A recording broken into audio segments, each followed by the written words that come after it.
This is really a cool thing. You're like maybe my third interview here at this location. And where did my okay? There's my phone. Okay.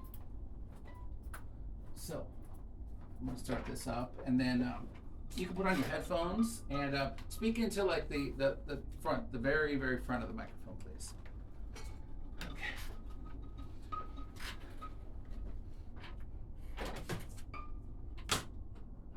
Are we doing a sound test? Sound. Oh, just I'll introduce you, and I got you. Okay. We're gonna get right in there. All right. This is Jason Kawong with Soliloquies.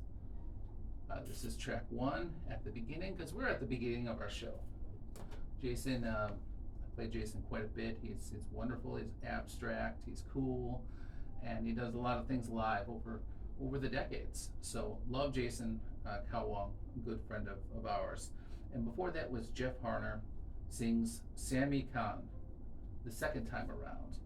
So that was track 8. Come dance with me, and I like to dance. Okay, so let's dial down the Jason.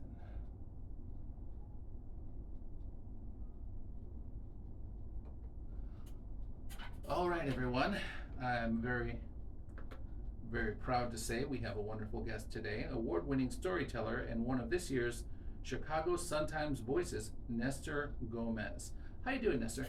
I'm excited to be here. Thank you for having me. Well, we're all excited, and I heard about you through our Rogers Park News Facebook group. But before we get into that and the story about that in Rogers Park, which I love to talk about, can you tell us a little bit about yourself, how you came to us, the story of how you came to be here? My family, I immigrated from Guatemala in the mid-'80s. Actually, my parents came here first, and they left us in the care of grandparents and uncles, and we spent several years away from our parents. And it was in the mid-'80s that we came here, and we first came to the United States. We settled on uptown Chicago. Mm-hmm. We had my mother had a little studio apartment on Lawrence and Sheridan. I still drive by the apartment on a regular basis, and I like just look at it and like all the memories from being there in that apartment. But it was an apartment for one person, and my mother just put all of us in there. And the manager of the apartment wasn't happy when he found out that we were all living there. So we had to my mother had to find a bigger apartment, and we eventually moved to Ukrainian Village. And I spent a good time of my life in that area. I went to high school. I went to Clemente High School. Right after high school, I got married, which it was something that today I realized I was way too young to be getting married right out of high school. 18 years old. My wife at the time was 16 years old. So we were like kids having kids. Mm-hmm. We were like way too young. Of course, that marriage didn't last a long time.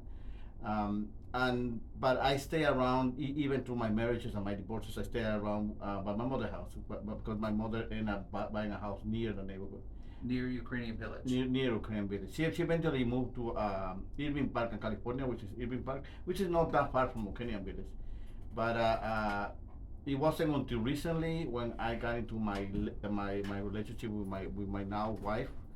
I call her a sweet Mel because she's a very sweet person.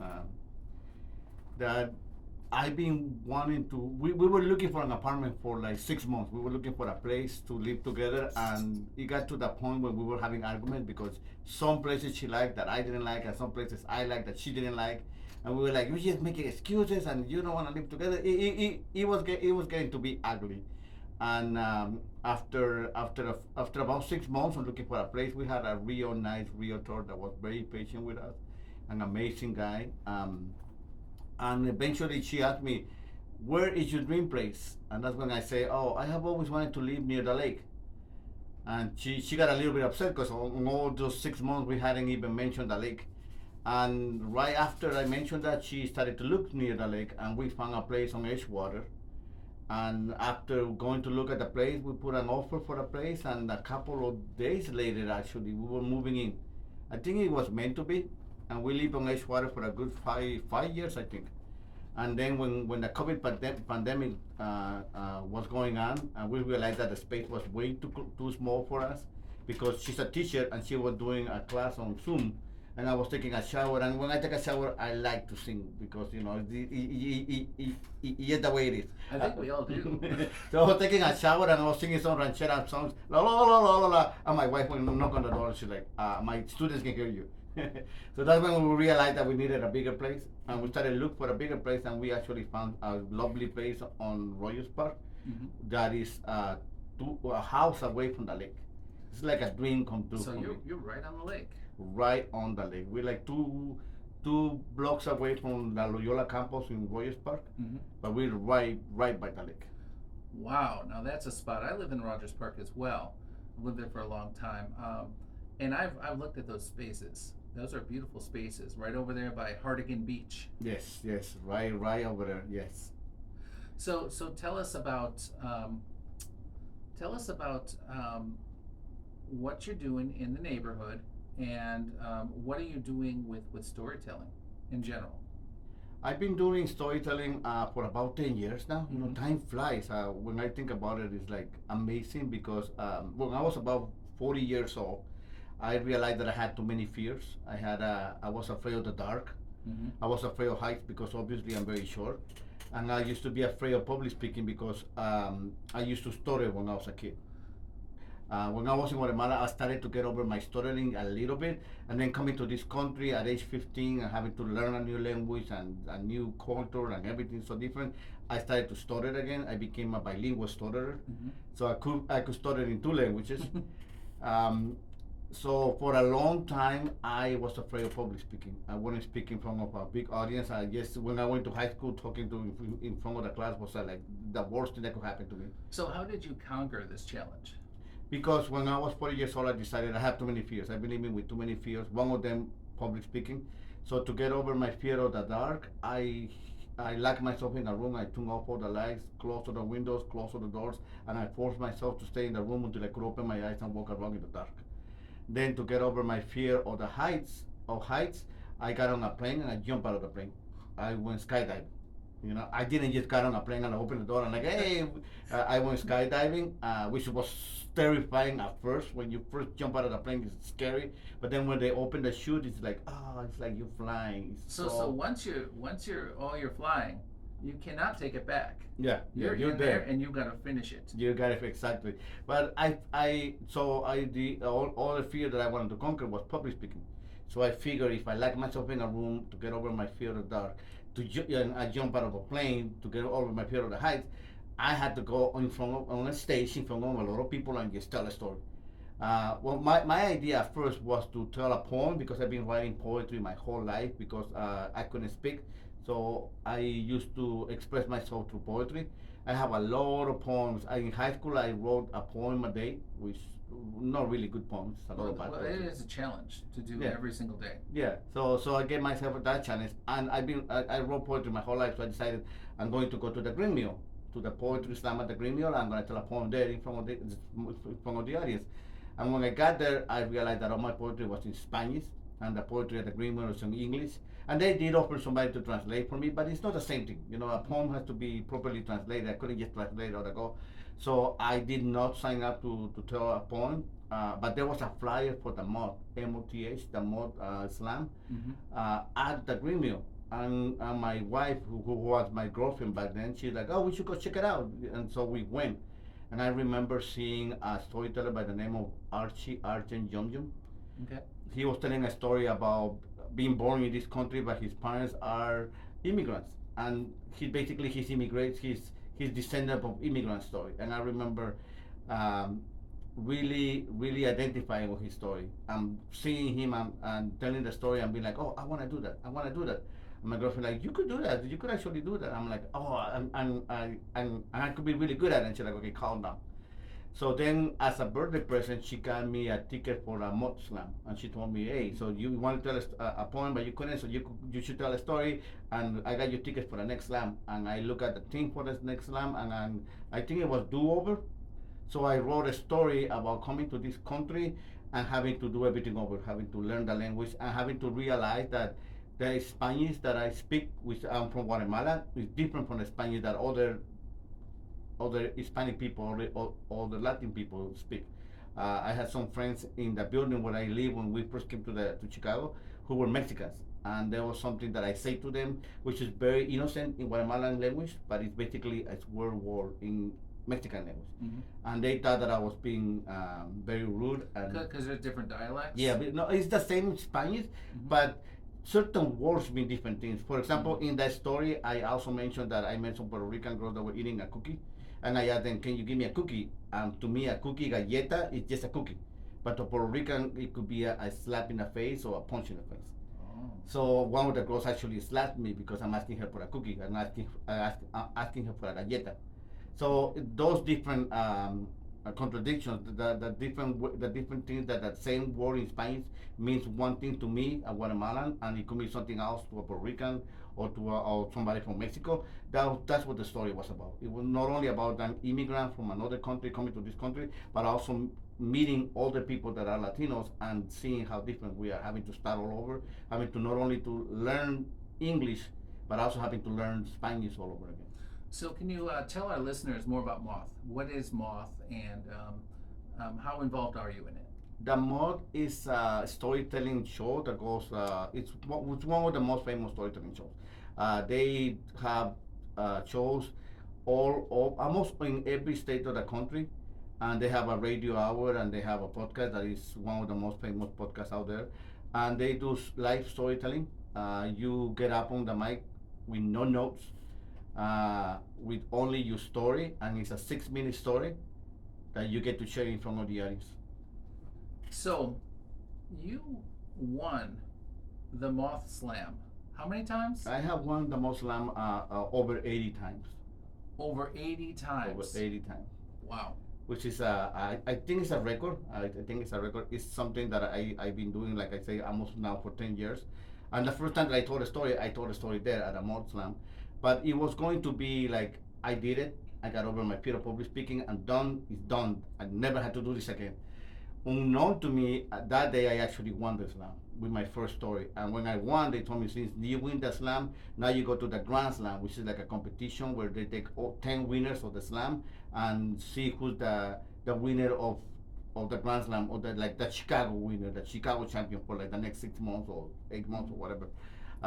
So I was like, no, I'm not doing that. And they're like, no, but you have to because you won, so your name is there. So like I went home and I started writing, and I wrote 5 stories that day. I realized that I had a lot of things that I wanted to talk about and write about, and I actually found my outlet to all the writing that I've been doing throughout my life. As a person who stuttered, who couldn't communicate, I found my outlet through storytelling to share all the things that I wanted to share with I didn't know that I wanted to share, but I had all these things that I wanted to share with people. So you have the stories, and you didn't realize you had the hidden talents. Yeah, I call it more like a blessing in disguise, because to me, not being able to speak because of my stutter forced me to write. And if I didn't stutter, I wouldn't have written so many poems. And if I hadn't written so many poems, I wouldn't have known how to structure a story. I learned in the silence of my stutter, I learned to find my words. So I'm very interested in learning how you came up with the idea of facing your fears. Why did you face your 3 fears, at least 3 fears, and where did you get the idea? Well, I think it's something that I got from my mother, because my mother found a way to provide for us, even though she was a very poor person and uneducated person. She would always find a way to provide for her family. We used to make these little Guatemalan dolls that we sold at the airport for the tourists, and that's how the family provided, how we made a living in Guatemala, by selling these dolls. And my mother was the one that actually came out with the idea of how to make the dolls and how to sell them and how to take them places. She was if she had the opportunity, she could have been the CEO of a very important company. Mm-hmm. So persistence and tenacity and just drive for the family. Yes, Support for the family. Just the example of seeing my mother trying to find a way to overcome all the problems that she had in order to provide for the family. that was something that always was an example for me, and like overcome anything that comes in front of you and find a way to get over the find to get over that wall. As So speaking of your family, you were born in Guatemala and you moved to Chicago undocumented in the mid '80s. yes, How was that? that was a very shocking experience because, like I say, nobody grows up wanting to be an immigrant. You know, nobody grows up and say, "Oh, when I get older, I want to be an immigrant and leave everything I have behind and leave everything that I know and start all over." We came to this country, like I say, because we used to make those worry dolls and sell them to the tourists. But Guatemala was in the middle of a civil war, so we couldn't sell any dolls. There were very few people coming to Guatemala because they were afraid that they were going to get hurt because of the civil war. And there was a lot of violence in Guatemala, so we couldn't make a living in Guatemala. My parents decided the only way that we could make a living is by going to the United States, and the plan was for them to earn some money and go back to Guatemala with some money to like restart, our business. But my mother, after a few years living here, she decided the things are not getting better in Guatemala. I might as well bring the kids here, and it was very difficult having to start all over, having to learn the language. I, I still I still don't speak English like people say properly because I have a very sexy Latino accent. But it's part of who I am. There was a time in my life when I decided, oh, I'm gonna go to Wright College. I'm gonna take some classes on how to pronounce words properly. And I actually went to the classes and I took the classes for I took a couple of those classes. But then I decided this is who I am. This is part of being Latino. This is part of being an immigrant in the United States. My accent is part of who I am. It doesn't have to be a perfect English. It just has to be. I have to be able to communicate, and having an accent is part of my story, part of who I am. Why do I need to get rid of that? So how did your teacher or instructor at Wright College help develop you? My teacher really didn't help develop me because I only went to those classes for like maybe one class. I signed for two of those classes. I went to the first class. I saw what the class was about, and I'm like, yeah, this is not for me. I changed my mind when I went to the class. But I had a lot of people that have been extremely helpful in my storytelling journey. There are so many amazing storytellers here in Chicago. I have learned from watching them. Um, I we could sit for an hour and I could give you examples of how many amazing storytellers. Lily B, Archie, as I mentioned before, Scott Whitehair, James Gordon, James Peterson. There are so many amazing storytellers here in Chicago. And how have your new friends shaped you? All friends shape each other in a way. Yeah, we learn a lot. Like on the storytelling circuit, we learn a lot from each other. I'm always watching other storytellers, trying to see what they do, how they do it, and trying to do something that I haven't done. There's an amazing storyteller named Shannon Cason. He was here in Chicago, but he lives in Detroit now. And I saw him tell a story one time when he was telling a story, and part of the story he was saying a phrase, and then the audience will repeat it. And then he will say the phrase the second time, the audience will repeat it. The third time he said the phrase, the audience didn't even wait for him to like ask them. He did the audience repeat it, and I'm like, I want to do that on one of my stories one day. And I actually did a story which is called the ABC story. When I start singing the ABC in a part of my story, and in the end of the story, the audience sings the ABC with me. And it's something that I learned by watching him. I mean, I didn't copy his story, but it was something that he used to engage the audience. That I say, oh, I want to do that. So that's what I mean. We always learning from one another. So it was a technique. It was a technique that you learned through that with the audience participation. Yes, there's a young lady in New York. Her name is Erin Baker. She does a story collider. She does a story where she's talking about being sick and not being able to wear pants. And she likes to wear pants. She doesn't like to wear dresses. So she's walking down the street and she's wearing a skirt and she doesn't feel like herself.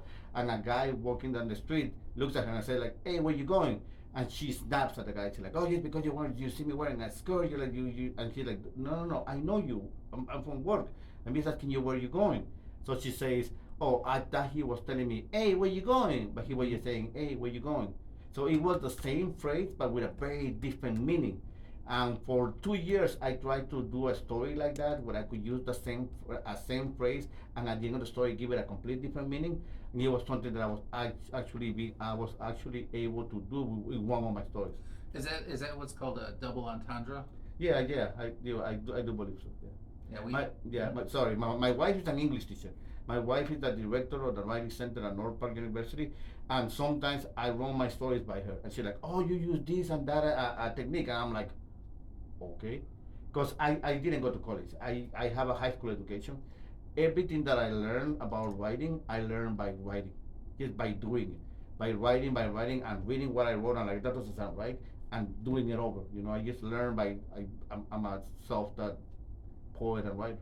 When I was in English class, I had a teacher, and he taught me about a thing called fractals. Are you familiar with fractals? No, but I will if you explain me what it was. Well, what we did was it was really interesting. We would write a story, and then we would change. We would change the order for what's important or what belongs where. We would switch everything up within the paragraph or within the entire story, and then we would switch like the end for like the second paragraph, and we would learn how it would change the entire narrative and how it would be understood or taken differently. It sounds similar. Yes, I am very similar with that. 'Cause that's something you do on poetry when you're writing a poem, and sometimes when you have the poem, you have the ending of the poem in your head, and you just have to get to the ending somehow. And sometimes, as you're writing the poem, you realize, oh, this is not the ending. It's like there's actually a stronger ending, and then you mix it up a little bit. There's some stories that I take. Most of the stories are told chronologically in a chronological order, but by what happened at time wise, the. But you could, I made a point of sometimes mixing up the order, just to see the order if the story will sound better if I start at the end Hmm. and come back to the beginning, or I start at the middle and go around the story. I have an artist here, Amber Weeks, and she has a song from her album Amber Weeks, um, a lady with a song. Amber Weeks celebrates Nancy Wilson, and there's a song on here which is pretty interesting. It's got like a twist at the end. The last thing she says makes the whole story like very dark. You thought it was like coming home and it's a regular day, and then it ends up very, very dark. So I'm gonna play that in a little bit. So you're doing a lot. You're doing a lot. You're doing a lot of storytelling, and you're not only in Chicago. You're going outside of Chicago as well. I have a list here of all kinds of things. I'm just gonna say some of these. Storytelling class at Truman College every Thursday evening until the end of November. Yes. Okay, October 1st and 2nd, storytelling presentation at Northbrook Junior High School. October 4th, 2024, you will be visiting Lynn Classical High School in Lynn, Massachusetts. Okay, and then October 6th, the Zoom presentation on Wisdom Tales. October 7th, Lincoln Hall. Themes is The Strange Encounters. October 15th at Fitzgerald's, the theme is Goosebumps. October 26th, the Moth Madison Grand Slam. And on October 29th, the Moth Chicago Grand Slam. You are busy. I do keep myself really busy. It's too busy sometimes. This is a passion. Yes. Last week I actually had I have a morning job. I work at SNC Electric, a big company in Rogers Park. And SNC Electric is now employee owned. Yes. So I work at SNC Electric every morning from 6 in the morning to like 3 p.m. Mm-hmm. Then I get home and I do storytelling presentations in the evenings and afternoons.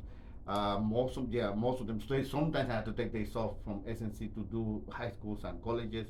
But I've been blessed with the opportunity to go to many colleges and high schools, not only in the Chicago area, but outside the Illinois area. Like you say, I'm going to go to Boston next week to do a storytelling presentation.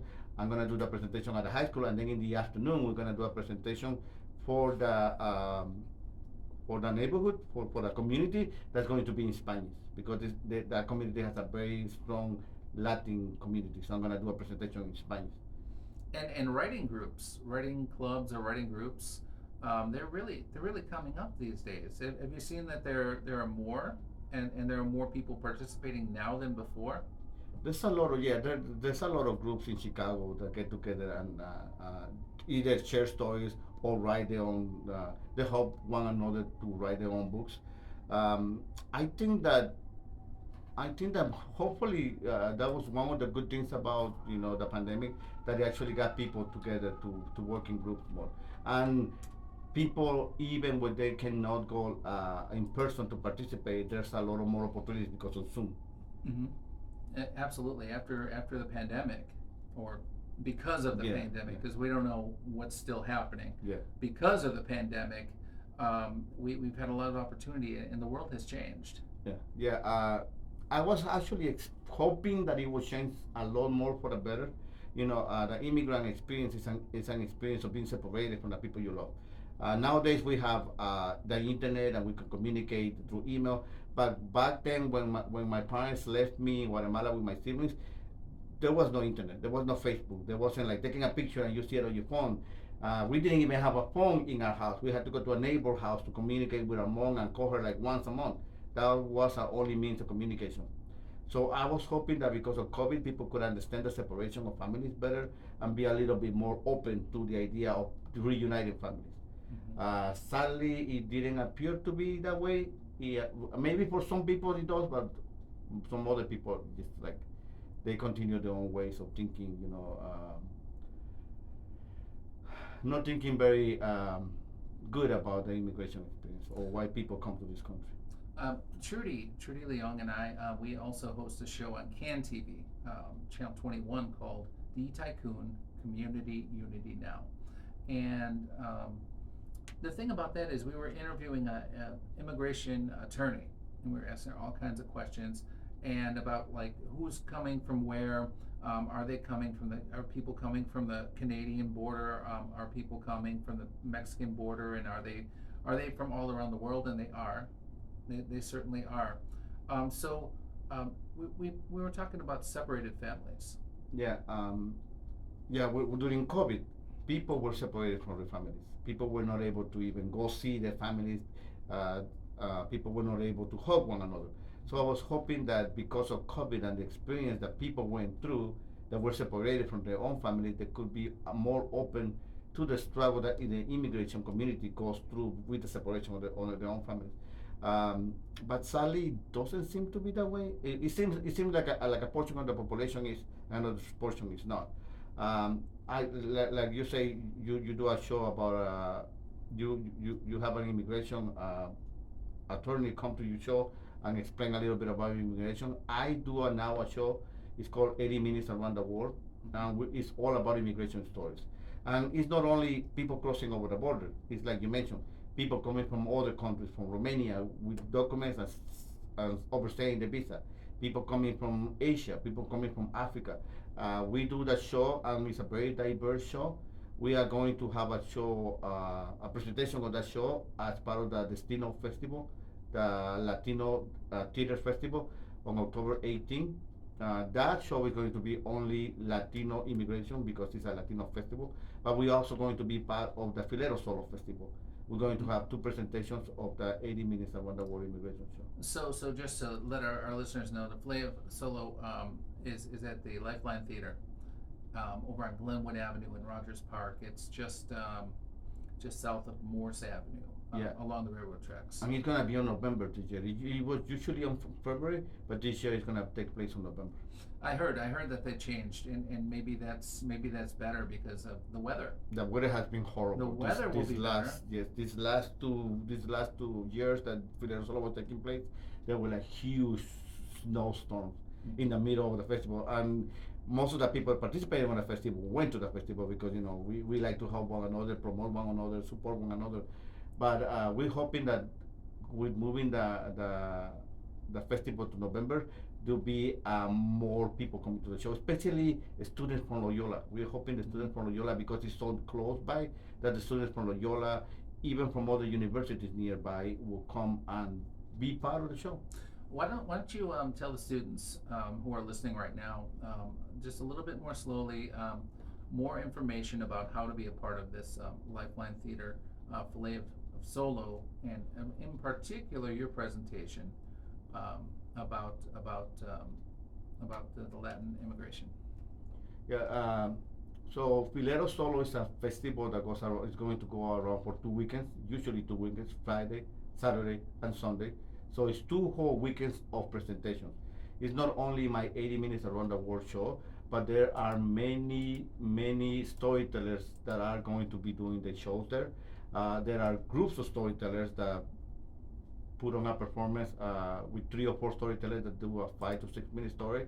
There are people doing solo shows that do a whole 1 hour show on their own, and it's one of the not only one of the most diverse shows festivals in Chicago, but it's also not costly at all. I think that if you buy a ticket for like $65, like a season ticket basically, you could see all shows, 2 weekends of shows for $65. All right, so I've got information about the Filet of Solo. It's been going on for so many years. Filet of Solo was created in 1995 by Sharon Evans, artistic director of Live Bait Theater. The fest featured over 200 solo artists in its first 13 years, and when Live Bait closed their facility in 2009, Sharon sought a new work theater to take over. Lifeline and Live Bait co-produced the 14th annual festival, and Lifeline has carried on the tradition since. Lifeline Theater, they're in trouble. They're in Yes, trouble. They're financially, yeah, financially. they're in trouble. They're doing some fundraisers, and you know, I'd love to support them.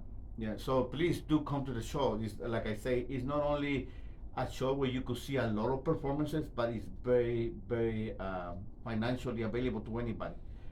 When you pay $60, I think, for a whole 2 weekends for performances, every show that you go to see basically comes out to like a couple of dollars. Mm-hmm. And these are shows that people have been put together at other places.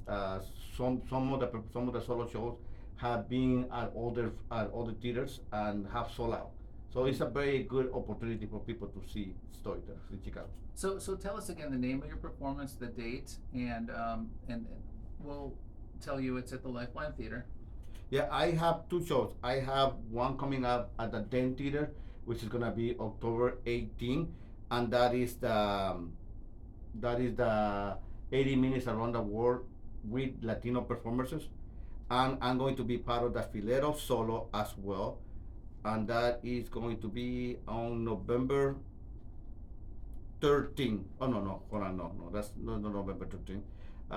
That's on November. The Filero Solo is putting together the whole lineup right now, but it's going to be the second week of November, the second and third week of November, and I'm going to be part of the show. Oh, yeah. And if you want to know more about Filet of Solo in general, or the Lifeline Theater, since we mentioned it, you can go to lifelinetheater.com, and that's theater with an R-E, not an E-R. So it's LIFELINETHEATRE.com. Go on over to lifelinetheater.com, and then you can understand what they're doing over there. You can understand their struggle, their financial struggle right now, and you can also, of course, sign up for the Filet of Solo. Yes. Sign up to. So, is your presentation? What is it called again? 80 minutes around the world. 80 minutes around the world. And is it going to be? Is it going to be a film or a live? It's live performance. We have a lady that came from England. We're gonna have somebody that she's descended from Greeks. We have people from India. It's a very diverse mix of stories from people from, like I say, from all over the world, and it's going to be an amazing show. All right. So I'm looking at more of your events. You just keep them coming. What do we have? Something at the Three Rivers Public Library District on November 7th. Presentation at Iron and Glass Beer Store. Presentation sponsored by Three Rivers Library. Yes, the library didn't have a space where they could have where they could do the event, so they contact the local business, and the local business agreed to do the show there for them. Well, that's wonderful. And then we have one. It's the St. Louis Storytelling Festival, November 13th to November 17th, 2024. MC at the St. Louis Storytelling Festival. Tell us about that. The St. Louis Storytelling Festival is a festival that takes place, of course, in St. Louis, and they do shows where People come and tell the stories. But it also the beautiful thing about the storytelling festival that is organized by the storytelling by the San Luis Library, and they bring the storytellers to schools in the San Luis area. So we go and tell stories to high schools. We go to detention centers for young adults. We go to schools and tell stories. And this year, I participated on the festival about 2 years ago. And this year, I'm going to have the honor to be the MC. It's the first time actually that I'm gonna MCing a festival. Well, that's wonderful. Here's to new experiences. I want to play that track I mentioned earlier with Amber Weeks with that twist at the end. If you have music appreciation and lyrical appreciation, you can listen to it and try to guess what the ending is, because you won't know until the very last sentence.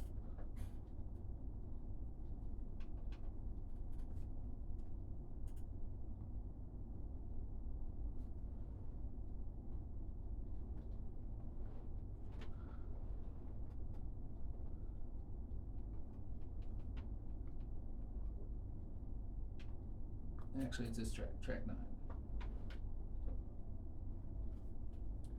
The track is called Guess Who I Saw Today.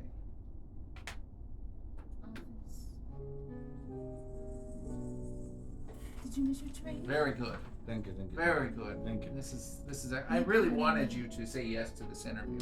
I saw all you were doing. I was like, oh, I gotta have it. No, the timing just worked out really well. Yeah. Sunday. Yeah. Yeah. If it had been next Sunday, it wouldn't have been because I'm going to be on Right. Boston. I'm coming back on Sunday, I think. Yeah, I have my show on Tuesday mornings at 8 and Sundays at 10. No, yeah. Sunday is perfect. Sundays are good, and then I also Tuesdays at So to tell you the truth, 4. I have my Ken TV show. Oh, And wow. you're welcome. You're welcome to come on too if you're available Tuesday evenings. Yeah, we had to. Of course. Yeah. We had to schedule it. Yeah, and then do we'll it. schedule it with Trudy. You know, you're speaking with Trudy, right? With the scheduling, a lot of it. I asked you to come on, but Trudy's in charge of the okay. scheduling.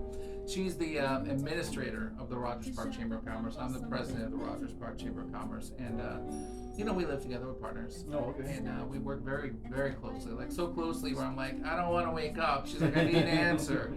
It's like that. Yeah. And we have a cozy little apartment over on Greenview, Greenview, and Birchwood. So we're just between Howard and Jarvis Square on Greenview. Okay. If you go 2 blocks, 1 block that way or 1 block the other way, we're in either Howard or Jarvis Square. So it's a nice little place in the middle.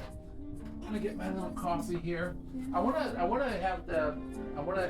like you to tell the story about the couch, and about the the couch shed. on the beach. Yeah, that one. okay. Yeah. Mm-hmm. And then I wanted to get into.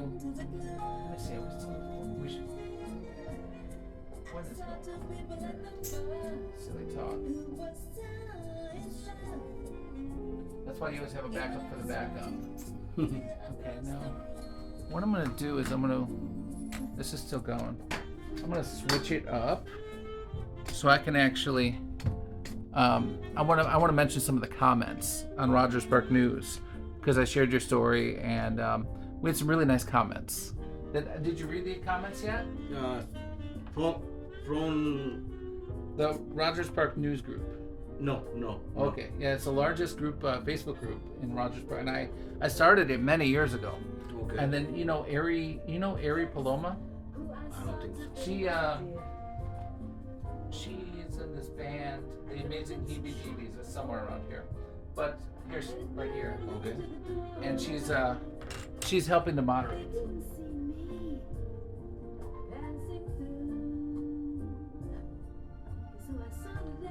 Here comes the ending. I saw you.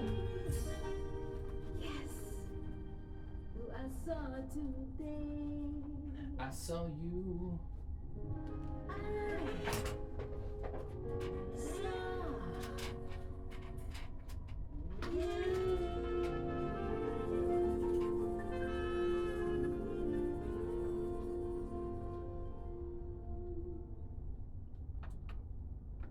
And that was a beautiful song by Amber Weeks from her album A Lady with a Song.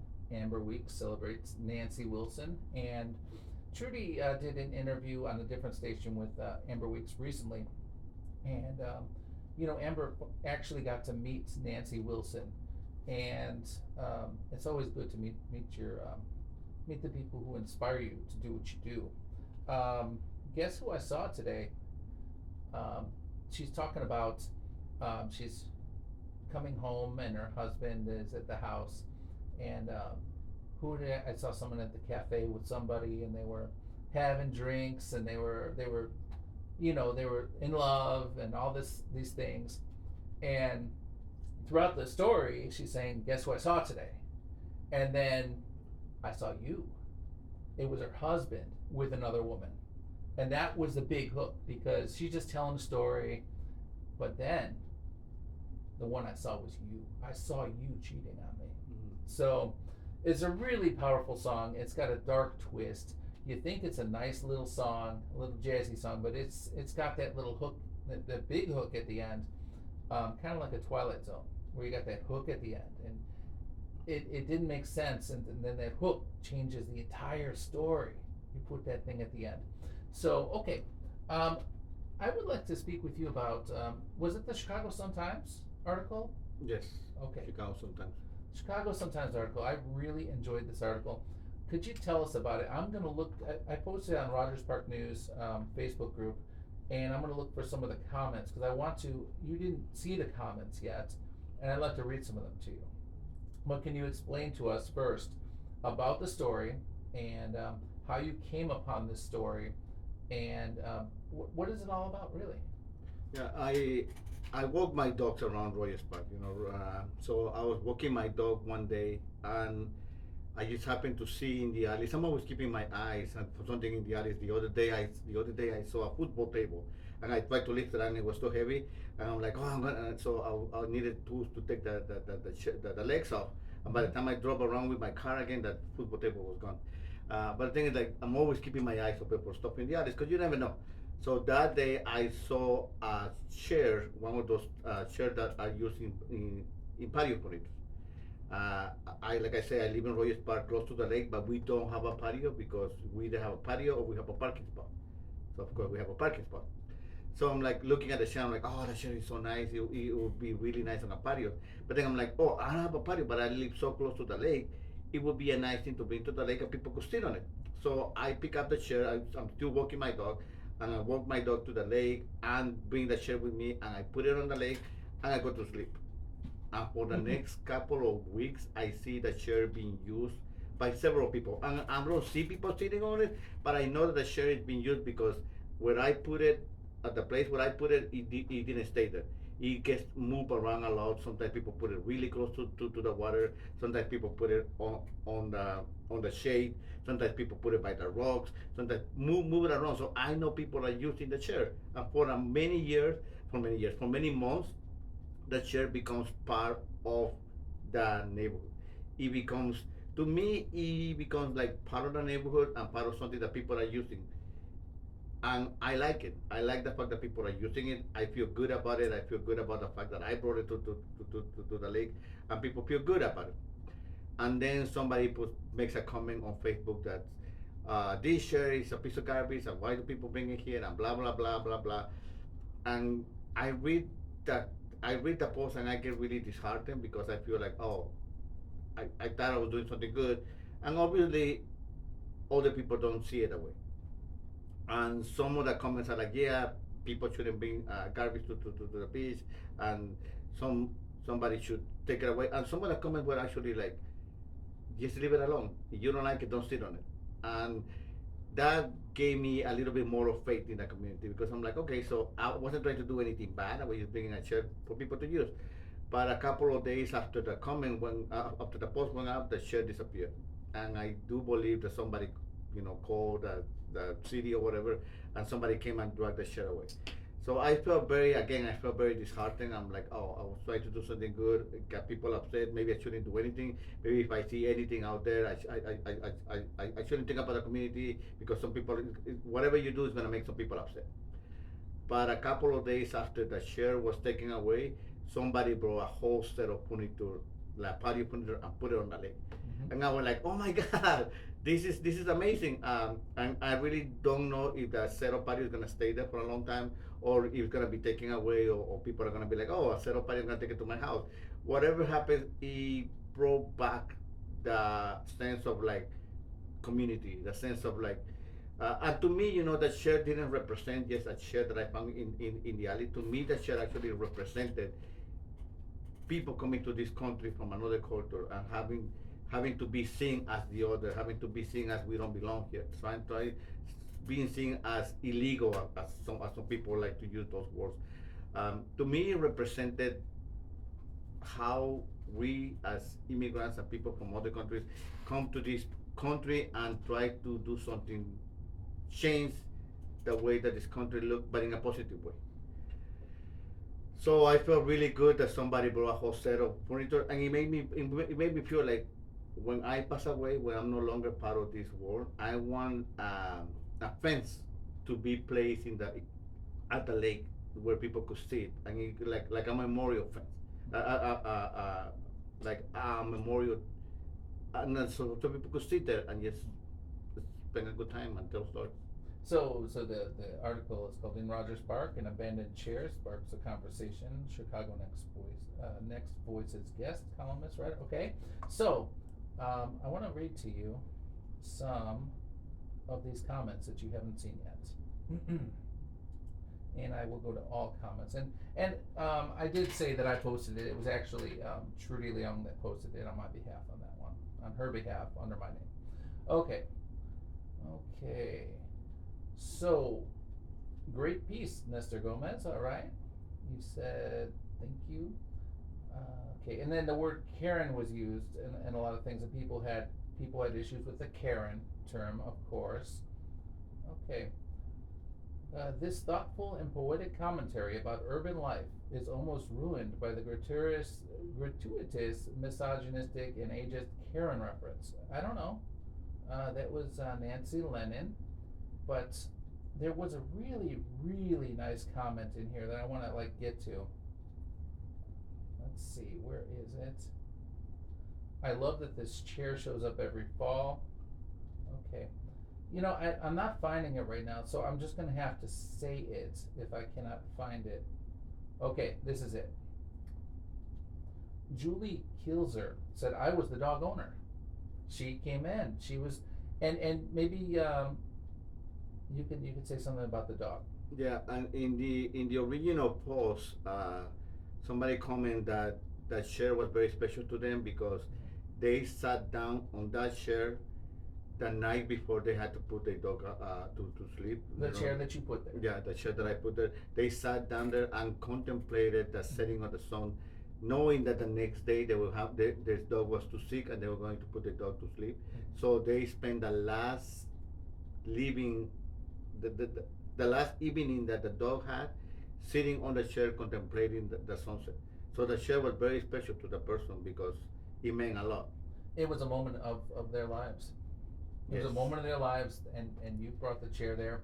Other people, I don't see these comments anymore right here. Maybe there's a different post that has other comments, but other people said they're going to bring chairs as well. Yes. Because it was missing.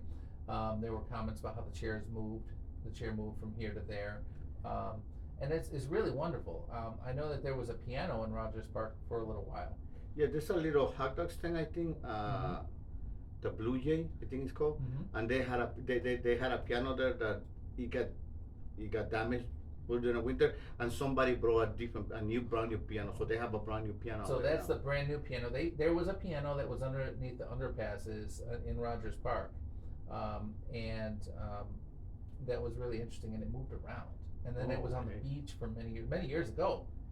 So the damaged piano might have been that one. It could have been. And this one at that Blue Jay Cafe over there, it looks very similar, if not exactly like that one. I thought it was the same one, but it would make sense. It'd be very damaged in all the rain and.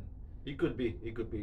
I might be wrong, but it could be. But it's interesting how one piece of furniture or one thing could symbolize one thing to a group of people, and it could symbolize something completely different to another group of people. Absolutely, and Trudy and I had this discussion. Of course, it was the Chicago Park District that took it down, and they either took it down on their own, took it away on their own, or there were the complainers, and there were a lot of complainers in the comment section. What is your guess? My guess is that, and the complainants were complaining again that I used the term Karen because I didn't want to reference the person that put the post by name. So I just say I don't want to say her name, so I'm gonna say Karen because she was being a Karen. Now that's a term that is being used to reference white people that point fingers at people of color unnecessarily. They call the police on people of color. Um, I'm sorry that that it rubs the wrong way to people that are named that way, but it's a term that is being used. Sadly, even the words that people of color use to complain about how we treated are being we as people of color have been told not to use those words, which is like we're complaining about a system of operation, and you're telling me what words I can or cannot use to complain about a system of operation. Mm-hmm. I'll tell you a quick story. I was invited to a Mexican birthday party for a little girl, and it was the family that invited me.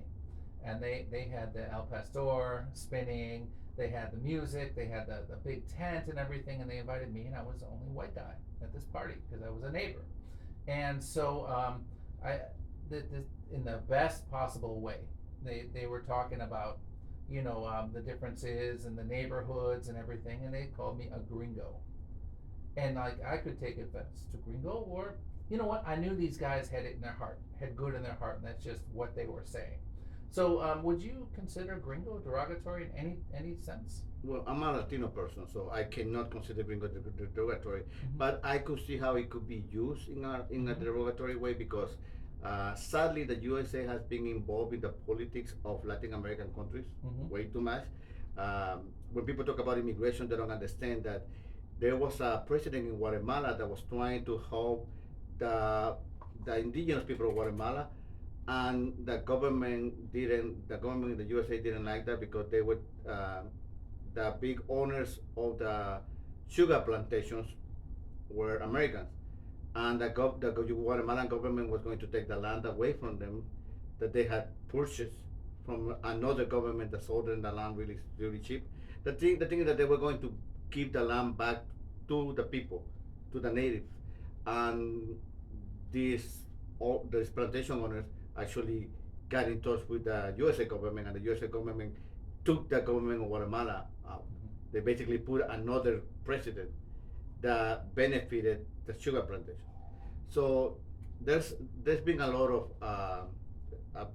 politics, a lot of things that the USA government has done in Latin American countries, and that's where the term gringo comes. It's like this interference in the political environment of our country. Well, just for a note, I knew that they had everything in their heart, and I did not take offense to it.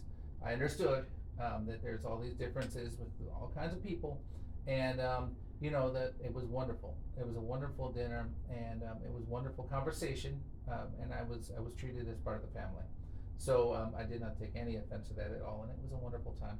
Now we have a little bit under a minute left.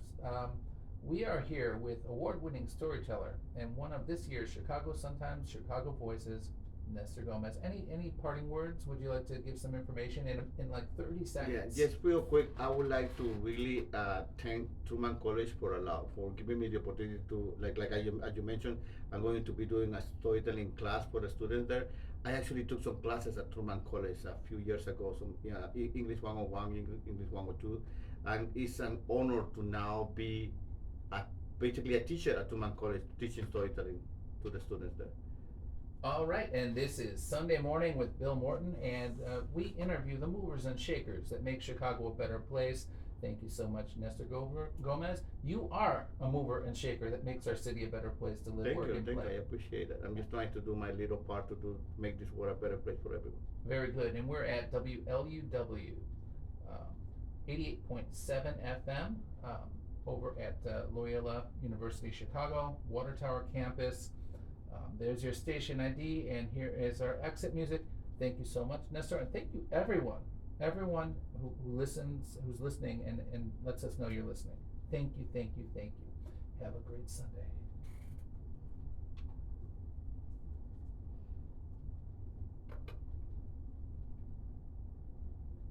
Good.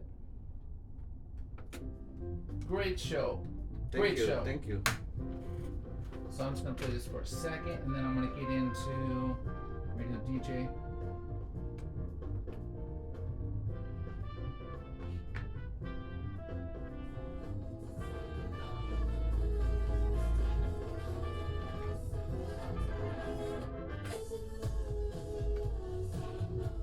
So how you get a space like this to do a 1 hour show? Ah, it's good. I had a lot of experience with WZRD. I was with them for, oh God, Trudy was with them.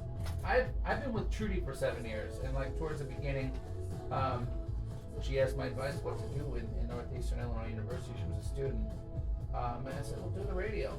And then she eventually got me involved, and all this cool stuff came of it. And it was really great. So I've been doing that for like 4 years maybe, and then a 3-hour show on Sundays at WZRD. Did the PSAs, did the non-entertainment pieces and interviews with Trudy, and she had her own show on Mondays. And then it was just coming towards the end for us at that over there, and I was like, you know what? I've always wanted to come to LUW. I'm gonna walk my butt over here and talk to them, and I'm gonna say, you can listen to my resume on my live radio show on WZRD. I'm not planning on leaving WZRD totally, but I want to have a different reach, and I've always loved WLUW. So that's what happened. Oh, wow. It was real cool. So my actual work on my show was my resume. So I just like leapfrog. Yeah, that's nice. Yeah. So it's real cool, and it's like my 3rd or 4th show, and it's been a real good time. Oh, well, thank you for having me on your 3rd show. Yeah. Nice. Yeah. And your story is so great, and you know, we talked about the Karen stuff and the Gringo stuff, that's fine, but we got to promote your things. We got to know who you are and your story, and we got to highlight your stories. Yeah, thank you so much. I appreciate it. I love it. So as we get things, I'll send them over to you. I have to request the audio file. Okay. And then of course the video. One of the videos cut out, so I switch cameras later and all this other weird. You know, it's always going to happen. Something's going to happen. Yeah. So let's see what's going on with that. And in the future, if you ever want to use your phone in future interviews, I have tripods. So you can use your phone to do a Facebook Live or whatever you want to do. All right. Yeah. It's good to know. Always good to know. Always something neat. So I got to get out of here out of this room. Before the next guy comes. Before the next guy comes, I don't want to be in their way. Yeah. But yeah, really. Are these my glasses? These are the glasses I was wearing? I didn't pay attention. Oh, they are. I took these weird glasses. Wow, how neat. I thought I was wearing the white ones. Okay.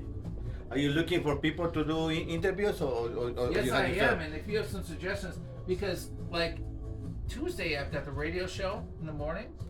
Sunday I've got the radio show in the morning, and Tuesday I got the radio show in the morning, and then Tuesday at 4 o'clock I got the TV show, and then Trudy's also doing interviews with WZRD on Zoom for people who want to do Zoom, and that could be at whatever schedule because they'll be pre-recorded. I am looking for people to interview.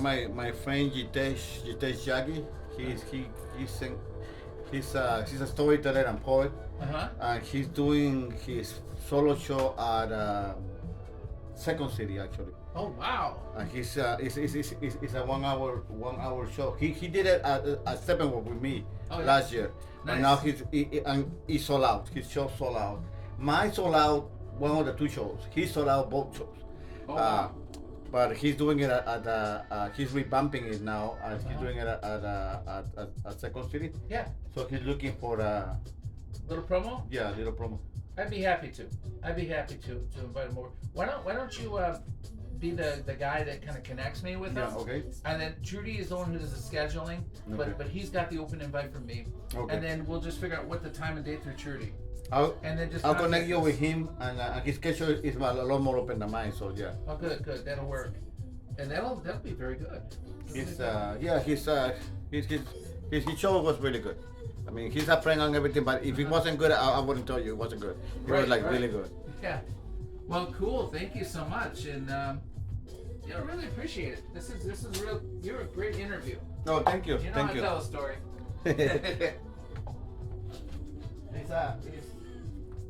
still amazing to me, still surprising to me that I became a Toys R Us. Oh, Because this with the this for stutter, you as well. with the stutter and not knowing the language and everything, Uh-huh. it's just amazing. Yeah. Did you know, since you're Rocket Parker, did you know the bird lady, Sharon Endo? Hmm? Sharon Endo, she always had a bird on her shoulder. The old Asian lady with the bike. Oh, she passed away. She's a real Rocket Park person. I'm going to her services next, and that's what's going on. It's too bad. It seems like everybody's passed away, and I don't know why. Yeah. So, yeah, there's a lot of people dying. It's scary. And I have no idea what is going on or why, but it is happening. There was there's a lady on the suburbs. She's Homewood. She used to do a storytelling show like for 10 years. Yeah. And last year I went to her show Yeah. and she looked good. Yeah. She was actually losing weight and she was in this way losing weight. And 1 month ago she posted that she had been diagnosed with brain cancer. Oh no. And that's what it took, 1 month. 1 month. She's gone. She's gone. My dad was diagnosed with cancer. They only gave him a little bit of time, and so he's still with us, fortunately. But then he started getting over the cancer, like the blood bones cancer everywhere, and they did the chemo, and he started getting over it, and then they started talking about dementia. Oh, God. They put him in a home, and it's just horrible how things go. You can't plan for it. You don't know what's going to ever happen to you or anything. Yeah, my dad died of cancer too. I hate cancer.